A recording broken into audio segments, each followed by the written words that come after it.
Mga mga lip balm po guys, oh. Ang gaganda po.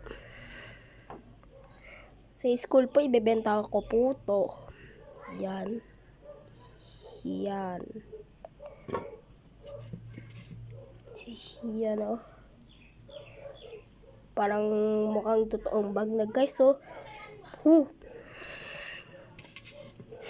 Ito po guys. Rate this 1 to 10 guys, oh. May flower, oh.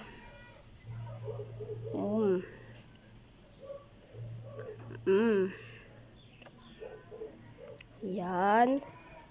Tapos, ito po. May flower din siya po. Parang, ano din po. Parang, ano po siya, kakasal na bag. So yun po. Like and subscribe po kayo. Mag-comment at share. So, yun na po. Bye-bye.